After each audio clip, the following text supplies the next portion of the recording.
Qu'est-ce que ça veut dire projet Prévac, s'il vous plaît? Bien sûr, bien sûr. Alors le projet Prévac, c'est un partenariat de plusieurs entités européennes et américaines pour un essai clinique sur Ebola.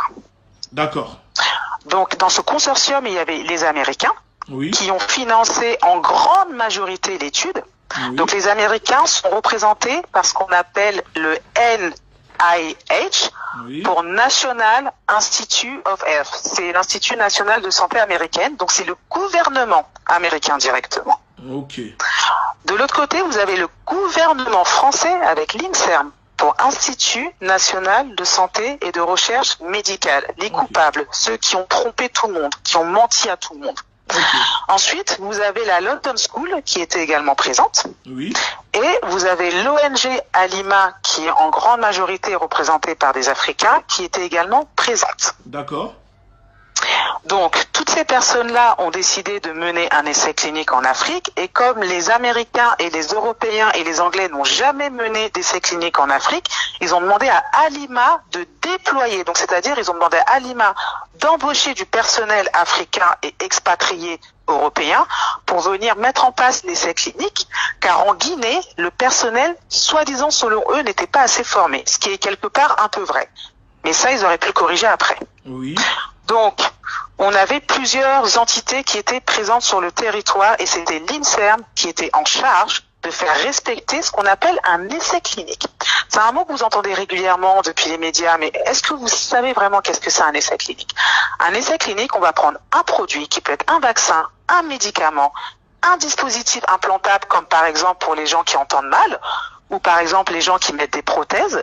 Donc à partir du moment où on vous donne quelque chose de médical et que vous testez le produit puisqu'il n'a pas encore été validé par l'OMS, on appelle ça un essai clinique. Ces essais, ils servent à confirmer que le produit qu'on injecte à des êtres humains, et je parle bien des êtres humains, ne va pas être nocif pour eux. Et peu importe l'être humain à qui vous l'injectez, vous devez vous assurer que cette personne ne va pas avoir d'effets graves. Dévastatrices. Mais ces essais-là, en Europe, ils le font sur des animaux, on est d'accord? Alors, en Europe, effectivement, il y a une première phase qui est d'abord faite sur les animaux. Donc, il faut savoir, quand vous développez un vaccin, ça prend plusieurs années de développer un vaccin.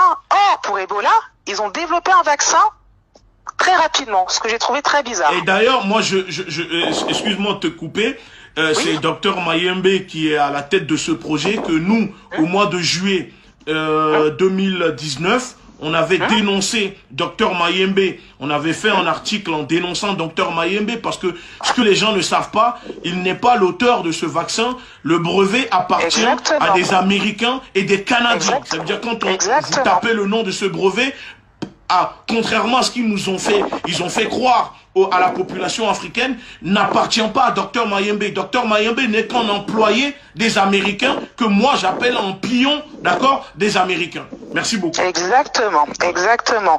Donc, je vais revenir sur ce que tu dis, je vais revenir sur ces très très nombreux médecins africains qui sont corrompus, qui sont complices pour moi de meurtres, car il y a des gens qui meurent pendant ces essais cliniques et que les médecins africains préfèrent cacher ça à leur gouvernement pour des raisons financières, mais on va revenir plus tard. Donc voilà. Donc j'ai les essais cliniques, il faut savoir qu'en Europe, on commence d'abord sur les animaux et ensuite on commence sur l'être humain, mais on s'assure par de très nombreux tests au laboratoire que quand on va l'administrer à l'être humain, il ne va pas y avoir d'effet indésirable. Et si vous vous rappelez bien, en 2017, il y a eu un essai clinique en France où il y a eu juste un mort. Juste un mort. Et ils ont tout arrêté. Tout a été arrêté. Exactement. Tout arrêté. D'accord? Et la famille a reçu des milliers d'euros d'indemnité.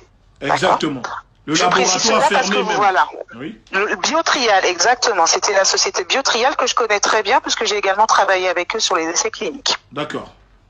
Donc ouais, je connais très très bien ce milieu. J'étais également coordinatrice d'essais cliniques sur la mucoviscidose en France, où j'avais à gérer 48 centres de recherche sur toute la France. Donc c'était un gros projet. J'étais la représentante nationale sur ce projet. J'ai eu à voyager en Europe également pour ce projet. J'ai eu à voyager énormément pour ce projet, à discuter avec de nombreux chercheurs et médecins sur les essais cliniques. Voilà, donc un peu pour vous expliquer le contexte et qui je suis, pour pas qu'on pense que je suis peut-être une fausse intellectuelle qui vient... Et aujourd'hui, voilà, j'ai mis un peu de temps à parler, comme quand j'expliquais, je travaille dans un grand groupe pharmaceutique français. Oui. Donc ceux qui connaissent je vais pas citer, mais ceux qui connaissent la biologie savent qu'il y en a que 2. Et moi, voilà, je travaille dans l'un des plus grands groupes français pharmaceutiques. Donc au début, j'ai un petit peu voulu protéger mon identité, mais je me dis non, trop c'est trop. Il faut que je parle. Trop c'est trop. Oui. Trop c'est trop.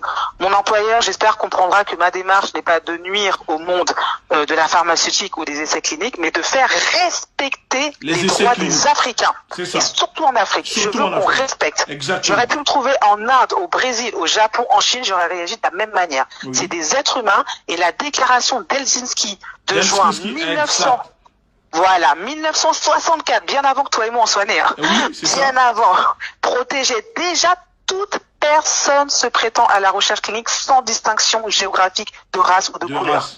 Et l'INSERM a consciemment bafoué ses droits en me disant on est en Afrique, personne ne va venir regarder ce qu'on fait. À moi, une Africaine, en me disant les Africains ne connaissent rien à la recherche. Et pourtant, je suis africaine. Donc, je vais vous expliquer un peu ce qui s'est passé, très rapidement, vous donner les points forts. Donc, comme tu as dit, aujourd'hui, moi, je constate que la vie d'un Guinéen vaut 60 euros. La vie d'un 60 euros. Voilà. Ouais. Est-ce que vous comprenez, peuple africain, afro-descendant, parce que je sais que quand c'est l'homme rose qui parle, vous écoutez, quand c'est vos semblables, vous n'écoutez pas. Alors écoutez bien, elle vous dit, la vie d'un Guinéen vaut 60 euros. Écoutez. Voilà, donc il les paye 60 euros, alors qu'ici, j'ai regardé un Européen pour le texte du vaccin Covid, selon les sociétés avec qui ils le font, c'est entre 4 000 à 4 500 euros. Donc pour un Européen, vous avez le droit à 66 Africains. Donc vous faites le calcul. D'accord. Ok. Donc vous comprenez, faites le calcul. Donc oui. Pour la vie d'un Européen, vous avez le droit de vacciner 65 Africains en plus. Donc vous comprenez que c'est très rentable pour les sociétés pharmaceutiques. Et c'est ce qu'on appelle le néolibéral capitaliste, l'impérialisme capitaliste. D'ailleurs, c'est à cause de ça que la France a créé un statut exprès pour mettre des Africains, des êtres humains en esclavage. C'est la même chose. Hein. C'est le capitalisme. La même chose. Il faut savoir qu'en toute sincérité, l'Afrique n'a jamais été libérée, ni du ceci, les ONG sont complices. Et je le dénonce. Et les ONG, vous êtes complices, et même vous, Médecins sans frontières, parce que j'ai travaillé avec vous. Vous êtes complices, Médecins sans frontières. Médecins sans et frontières. eux aussi, ils savent que j'ai une plainte chez eux. Donc ça va péter parce que j'ai posé une plainte également chez eux. Merci. Donc voilà. Donc je continue. Oui. Je continue. Donc le projet Souralima, j'étais nommée la responsable laboratoire du site de Mafereña. Il y avait 2 sites de vaccination. Donc il y avait un site à Landrea, à Conakry même dans la capitale. Oui. Et un autre site au village, à Mafereña, dans un centre de recherche qui est reconnu parce que c'est le centre de recherche national de la Guinée. Oui. Où les Américains ont acheté tous les équipements et les Américains ont créé tout le laboratoire. D'accord. Donc quand je suis arrivée sur le projet, j'ai rencontré que des Européens qui étaient au management, au niveau du laboratoire. Mmh. Et très rapidement, j'ai commencé à me rendre compte qu'il y avait eu des graves erreurs au sein du laboratoire. Oui. Donc moi, j'ai commencé à vouloir faire remonter ça. On a commencé à me crier dessus. Non, il faut pas dire aux autres. Il faut le dire qu'à nous, les Français, à nous, à l'INSERM. Je dis non. Donc c'est juste pour vous dire que avant même que j'arrive, ils avaient décidé de prendre le responsable national, Monsieur Camara, un Guinéen, un père de famille, un homme qui a 20 personnes à sa charge. Hein. Vous savez comment ça se passe en Afrique. Donc c'est pas rien. Il avait 20 personnes à sa charge. Ils ont décidé de le mettre de côté. Donc c'est-à-dire cet homme venait le matin au laboratoire et devait rester assis toute la journée, regarder un Européen junior qui n'avait jamais managé en France, jamais managé en Afrique, lui dire ce que lui devait faire dans son labo, lui interdire de toucher à leurs appareils. Je ne sais pas si vous vous rendez compte que si demain, des étrangers viennent chez vous dans votre pays, sur votre lieu de travail, prétendent venir faire une action humanitaire, discriminent, vous mettent à l'écart, vous humilient de la manière dont M. Camara a été humilié. C'est inadmissible. Et ça a toujours été comme ça. Ils viennent toujours avec le cap de super-héros, vouloir soi-disant faire de l'humanitaire pour tuer les Africains. Et c'est ça. Là, il est temps que le peuple africain ouvre les yeux, ouvre ses oreilles. Et je le dis, c'est le moment de faire cette révolution, de nettoyer l'Afrique, de chasser ces ONG, ces médecins sans frontières, d'aller casser ces laboratoires et les dégager de nos pays. Donc voilà, ça c'est quelque chose, tu verras, c'est très compliqué à faire, hein, parce que nos gouvernements sont complices. Nos gouvernements Exactement. sont complices. Mais voilà, aujourd'hui, j'ai dit, je dénonce la Guinée. J'aurais très bien pu dénoncer le Congo, parce qu'au Congo, on m'a dit, ils ont fait pire. On m'a dit, heureusement que t'as pas été au Congo. Parce qu'au Congo, le niveau C'est pire. de violation, c'était, mais, mon chef m'a dit, j'avais plus de mots. J'ai même plus de mots pour te dire qu'est-ce qu'ils ont fait au Congo. Oui. Donc, mais on en reviendra. Vous allez voir, petit à petit, au fil des semaines, vous allez apprendre de nouvelles. comprendre. Moi, je vous dis pas tout. Oui. Voilà, je vous dis les points très très forts, hein, pour vous faire réagir, qu'aujourd'hui, on peut pas aller en Afrique, décider de vacciner des gens pour une modique somme de 60 € que certains Européens utilisent ici pour manger le midi au restaurant, et me dire que la vie d'une maman, la vie d'un papa, la vie d'un petit enfant vaut 60 €. Non, c'est pas possible. Donc quand je suis arrivée et que j'ai constaté que cet homme était mis à l'écart sans raison, et qu'on m'a demandé de faire la même chose, la première question que j'ai posée, pourquoi vous voulez faire ça? Oh non, non, il est incapable, avec tous leurs propos racistes, c'est un fainéant, c'est un incapable, mais surtout la raison c'était, c'est un Guinéen, il ne connaît rien à la recherche, et les Africains ne connaissent rien à la recherche. Première question, quand je suis arrivée sur le milieu du travail, c'est l'INSERM qui m'a formée. Personne, aucun d'entre nous n'est né avec la science infuse. Personne. On a tous été formés par quelqu'un.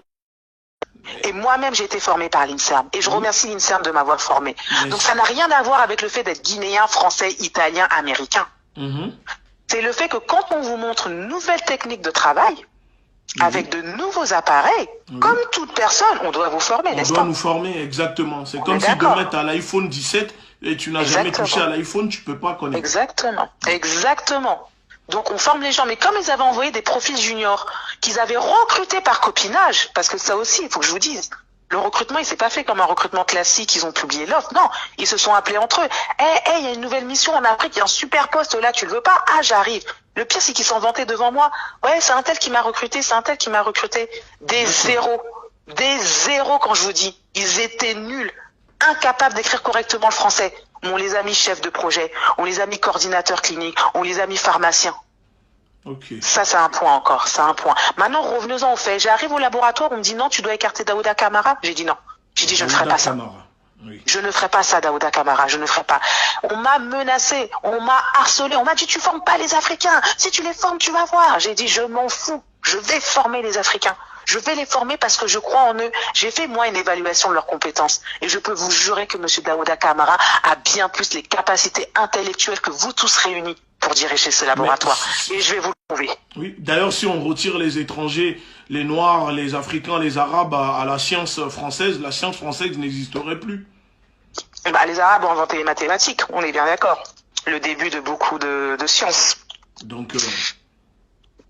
Donc voilà, donc j'ai formé M. Daouda Camara avec beaucoup de mal, avec beaucoup de menaces. Lui et moi, c'était un combat quotidien, on le savait, on était très très soudés l'un et l'autre avec l'équipe.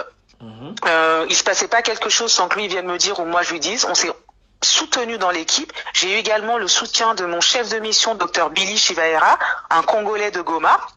J'ai eu le soutien également de notre RH Boubacar, un Sénégalais, et du cofinancier Woré, un Tchadien. Donc toutes ces personnes-là, avec d'autres amis, m'ont soutenu dans ce combat car c'était très dur. J'ai été régulièrement insultée, je vous dis insultée, diffamée sur mes compétences. Du jour au lendemain, je suis devenue incompétente. Il fallait me sortir de la mission. J'ai dit non. Donc ils ont voulu faire un licenciement abusif. Ils avaient déjà réussi à licencier 3 autres Africains. Le problème, c'est que moi j'étais française. Bah, je suis française quand même. oui. J'ai fait les gars, moi vous me licenciez, on se retrouve au tribunal. Au tribunal. On se retrouvera au tribunal devant les prud'hommes. Ils ont eu un peu peur et ils m'ont laissé tranquille. Mais à côté de ça, ils ont modifié mes rapports. Il faut savoir que modifier un rapport d'essai clinique, ça encourt à des peines de prison. C'est très très grave. D'accord. Quand moi j'écrivais ce qu'ils étaient en train de faire dans le laboratoire, donc moi j'avais mon rapport que j'envoyais à ma hiérarchie. Lui, il récupérait mon rapport, en l'occurrence le docteur Renaud Vatrines, c'est la personne qui m'a fait le harcèlement sexuel également. Il récupérait mes rapports et changeait mes propos pour pas se faire attraper par sa hiérarchie. Nous, on l'avait attrapé plusieurs fois, on a signalé, mais rien s'est passé. De la même manière que quand il m'a proposé de coucher avec lui à plusieurs reprises et que j'ai refusé, il m'a insulté comme pas possible, il ne s'est rien passé. Donc ça veut dire que moi, jeune scientifique, une scientifique africaine et française, je suis en train de dénoncer des choses réelles. On me prend, excusez-moi, pour une catin de passage. On m'insulte et je devrais me taire et continuer à travailler avec cette personne qui me nargue en plus. Je trouve ça inadmissible. Je pense pas que si une petite Émilie avait été harcelée par monsieur Boubacar Keïta, comme il nous appelle les bamboulas, On va clairement dire les mots, hein, c'est comme ça qu'ils nous appellent. Je pense pas que l'employeur européen aurait gardé cet homme. Il se serait fait immédiatement licencier et il aurait fait le tour des médias. Donc on voit qu'aujourd'hui vous avez une femme africaine qui connaît très bien son travail, qui est en train de dénoncer des choses réelles et n'a pas été prise au sérieux. Et c'est ça que je veux dénoncer, parce que j'en suis sûre que si j'avais été européenne, ça ne serait pas passé comme ça. Exact. Donc voilà, dans l'ensemble, moi j'aimerais vraiment appeler la conscience africaine, la communauté africaine, à vous réveiller et à arrêter de croire que parce que des gens viennent de l'Europe et ont une couleur de peau différente de la vôtre, automatiquement ils sont plus intelligents que vous. Ça me mettait en rôle quand j'étais au Congo en mission humanitaire également, parce que j'étais au Congo, ça me mettait très en colère quand j'entendais les gens me dire c'est bien, tu parles comme une blanche. Ça ne veut rien dire. J'étais très en colère quand on faisait ça. Je parle comme une Française, comme j'aurais pu parler comme une Tchadienne, comme j'aurais pu parler comme une Chinoise.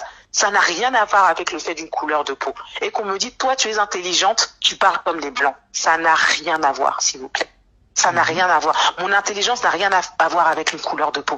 Donc ça prouve bien que si l'INSERM a pu me former à la recherche clinique et que moi-même, en allant en Afrique, j'ai pu faire un transfert de compétences, j'ai pu former d'autres Africains à la recherche clinique, ça prouve bien qu'on est capable de le faire. Il faut qu'on arrête de compter sur les Européens. Et pourquoi ils ne voulaient pas que je forme les Africains, à votre avis? Posez-vous la question. Pour ne pas faire un transfert de connaissances, de compétences, de connaissances, oui, etc. Parce que tant que les Africains resteront ignorants, on dépendra de l'INSERM. Donc ils vont là envoyer leurs juniors, envoyer leurs expats qui connaissent rien, qui en plus osent insulter les Africains. Ils sont là en train de rigoler avec eux. Et puis après, ils montent à l'étage en rigolant, en se disant non mais moi j'en peux plus de ce pays. Mais rentre chez toi. Rentre chez toi. Exactement. Qui t'a dit de venir? Qui? Ils trouvaient ça absolument normal de parler aux chauffeurs comme de la merde. Qui vous a dit? Moi, je suis désolée. On ne peut pas comme ça venir en Afrique violer les droits de l'homme et penser qu'on a le droit de le faire parce qu'on est en Afrique. Ça suffit. Et aujourd'hui, monsieur Daouda Camara, je suis très fière, je l'ai bien fait, et aujourd'hui, il travaille pour les Américains. Il a démissionné avec les Français. Il a démissionné. Le problème, c'est que pourquoi tu trouves normal que Daouda, et au lieu, normalement, il aurait dû travailler pour sa patrie, pour son pays, et encore obligé de travailler pour les Américains parce que les gouvernements ne font pas ce qu'il faut là-dessus. Parce que moi, selon les informations que j'ai reçues, parce que c'est personnes qui nous ont contactés par rapport à ça, il y a eu des décès. Il y a des décès pendant ces essais cliniques-là. Est-ce que tu peux en parler aux Africains quand il y a des décès cliniques, et qu'est-ce qu'ils font l'ESREM par rapport à ça, au niveau des morts? Bien sûr, je vais en parler. Donc, comme je vous disais au début, quand un Européen meurt dans un essai clinique, l'essai clinique est immédiatement arrêté. Quand je vous dis immédiatement, si le patient meurt à 13h, à 13h05, l'essai clinique est arrêté. D'accord? On continue pas. Mais en Afrique, qu'est-ce que dit le professeur Yazdan? Un patient va recevoir l'injection, je sais pas moi, lundi. Un patient qui allait très très bien, dont on avait étudié tous les paramètres biologiques, dont on savait que le patient n'avait aucun trouble pathologique grave. Le patient, quelques jours après, développe des symptômes, meurt, et l'INSERM refuse d'enquêter sur le fait que les Africains, de toute façon, on a plein de maladies. Et que de toute manière, ça doit pas être lié au vaccin. Ça veut dire quoi, ça? Et je tiens à dire que, moi, je le dis, ce direct, les propos, les accusations que nous sommes en train de porter, il y a des preuves, et que je défie, que nous défions, que ce soit l'État guinéen, l'État français ou l'INSERM ou ces médecins que nous citons, s'ils veulent déposer plainte, que nous sommes prêts, et nous les invitons même à déposer plainte, parce que les preuves sont là. Plainte. Voilà. Pour diffamation, pour tout ce qu'ils veulent, croyez-moi que je dis que j'aurais jamais joué ma carrière, ma vie, la vie de mes proches, si tout ce que je suis en train de vous dire aujourd'hui, je ne peux pas l'appuyer. Je n'ai jamais fait ça. Jamais. Exactement. Parce que je sais très bien ce que j'encours si c'était faux. Et puis, à partir du moment où j'ai inclus les Américains dedans, vous pensez bien que je ne peux pas dire des choses fausses comme ça. C'est vrai, exactement. Vous imaginez bien. Voilà. Donc, quand il y a des morts... Voilà, donc quand il y a des morts, en Afrique, on étouffe l'affaire, on classe l'affaire sans dossier. Je vais vous raconter une petite anecdote qui nous est arrivée avec un très très bon collègue. Je vais pas citer ton nom parce qu'il m'a dit pour l'instant il préfère pas, mais un excellent médecin.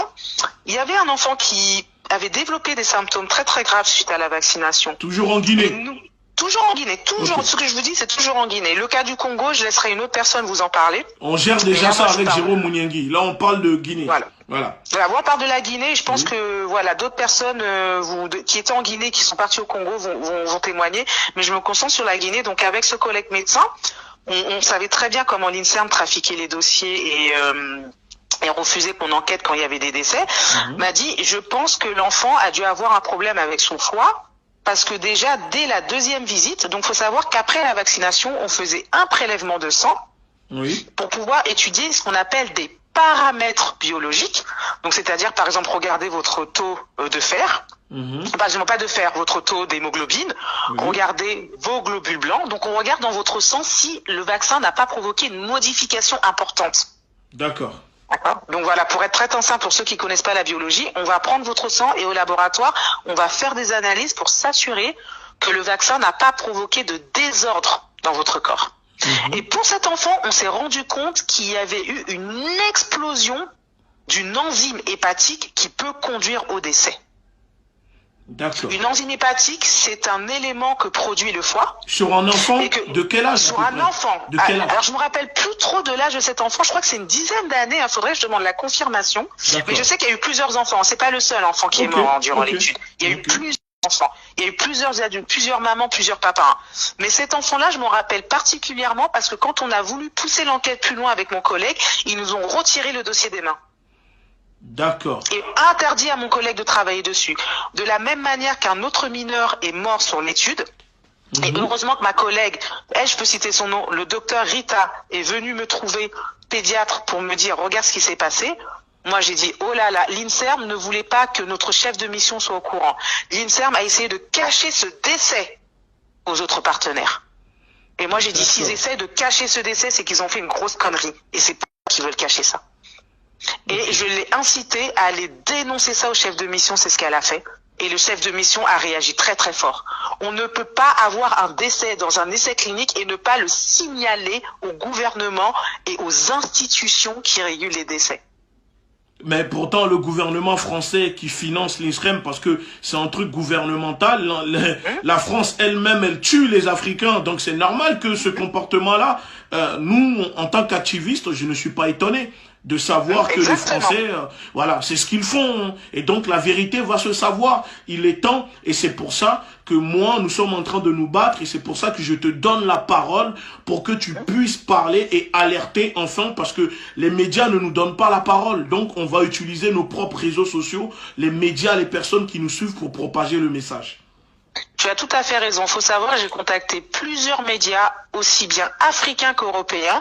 Tous vos Mediapart, là, vos Élise Lucet, vos France 24, BBC Africa, RFI, je les ai tous contactés. Tous. Il n'y en a aucun qui m'a répondu. Et pourtant, tu as vu, nous, on a été contactés à la LDN1 et les heures qui ont suivi, on s'est mis en contact avec toi. Après discussion, après vérification, je te donne la parole. Exactement. Merci à vous. Merci à vous. De rien. Mon message est vraiment que la population africaine prenne conscience que si vous avez des compétences comme moi en biologie, je vous demande pas de sacrifier toute votre vie pour aller en Afrique, mais aller quelques mois former des personnes, croyez-moi que ça peut changer les choses. Parce que l'équipe de Guinée aujourd'hui, comme tu disais, je vais revenir là-dessus. Aujourd'hui, il travaille pour les Américains. Effectivement, Daouda a changé de contrat, a quitté les Français pour les Américains. Mais parce que aujourd'hui, en Afrique, c'est ce que je disais, il manque de personnel suffisamment formé sur les essais cliniques. Et je comprends mieux pourquoi. Parce que quand on vous interdit de former les Africains et que vous acceptez cette idée, comme l'a fait l'ancien responsable laboratoire qui était d'origine italienne, qui a accepté consciemment de mettre un Africain à côté, comment voulez-vous qu'il apprenne les choses? Exact. Ils lui ont même interdit de se connecter à l'ordinateur. Vous vous rendez compte? Mais qu'est-ce que c'est que ça? Et ils vont chez nous, hein, dans nos pays, chez nous, et ils font la loi. C'est ça.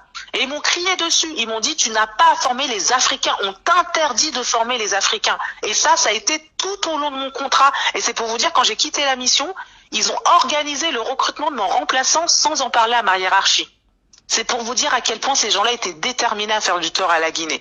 Heureusement que mon chef, il leur a dit, vous n'allez recruter personne. Tania, elle a fait un très bon travail. Daouda Camara est capable de diriger le laboratoire tout seul. Donc votre expat européen que vous avez ramené encore avec votre complicité, on n'en veut pas. D'accord. Et je suis très contente que mon chef a incité également le gouvernement guinéen à ce que les techniciens du laboratoire, parce qu'il n'y avait pas que Daouda Camara qu'on m'avait interdit de former, il y avait Nema Goumou, à qui je passe le bonjour, Amadou Sow, à qui je passe le bonjour, ils ont tous évolué. Alors, ils ont tous des super postes aujourd'hui, ce qui prouve bien que quand une personne est compétente et a un désir de former les autres, on arrive vraiment à des choses excellentes. Aujourd'hui, ils sont en train de diriger un gros projet avec les Américains, et les Américains leur font confiance. Mais et moi, je suis très contente. Mais ce n'est pas fini. T'es parti. Ce n'est pas fini. Oui, t'es parti encore plus loin parce que en tant que lanceuse d'alerte, t'as fait des dépôts de plaintes, t'as alerté le gouvernement guinéen, t'as alerté les Français, et ça, il faut que les Africains le sachent. Donc, je vais te laisser expliquer aux Africains. Voilà ce que j'ai fait. Donc, c'est ce que je disais, être lanceuse d'alerte. Alors, pour ceux qui savent pas c'est quoi un lanceur d'alerte, c'est une personne qui va tout risquer, et je le dis bien, elle va tout risquer, mais par acquis de conscience, d'accord, pour sa personnalité, elle va dénoncer des choses très très graves. C'est ça qu'on appelle un lanceur d'alerte. Voilà. J'ai osé, donc ça a pris plus d'1 an. C'est pour vous dire, ça m'a pris plus d'1 an pour le faire. J'ai quitté la mission en octobre 2018, pour vous dire la vérité. Je suis rentrée en France très rapidement. Bon, j'ai un bon profil, j'ai trouvé du boulot très rapidement, mais ça me revenait sans cesse en tête. Sans cesse, je me disais, mais si tu te tais, c'est que tu cautionnes et tu acceptes ce qui se passe. Oui. Si tu acceptes, et ma conscience et ma personnalité m'ont dit non, non, non, non. Et chaque fois j'y pensais, je me suis dit non. À un moment, je me suis dit, écoute, afin d'être sûr que ce que tu disais est vrai, tu vas contacter les Américains parce que je sais que eux ne rigolent pas sur les essais cliniques. Les Américains détestent ce genre de scandale. Détestent cela.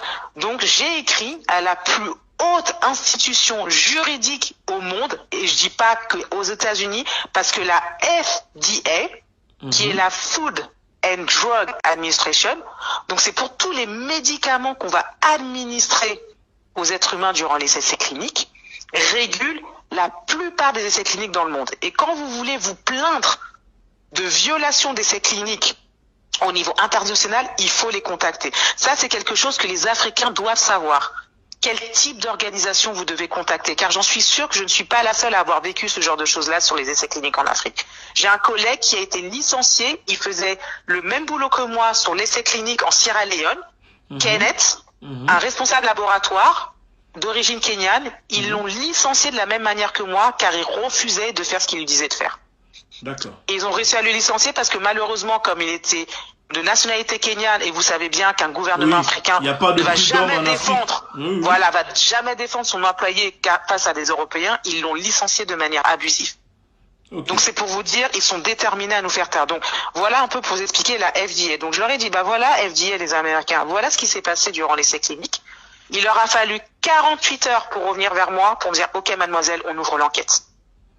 D'accord. Donc vous voyez qu'ils ont réagi très très très vite, et ça s'est passé entre le 4 et le 6 janvier 2020. Ensuite, ils sont revenus vers moi en me disant c'est trop grave. Donc je me suis dit ok, j'ai contacté la défense des droits la Ligue des défenses des droits de l'homme. La même réaction. Voilà, même réaction, qui m'ont dit mademoiselle, c'est trop grave ce qui s'est passé. Nous, ça c'était en dehors de notre juridiction.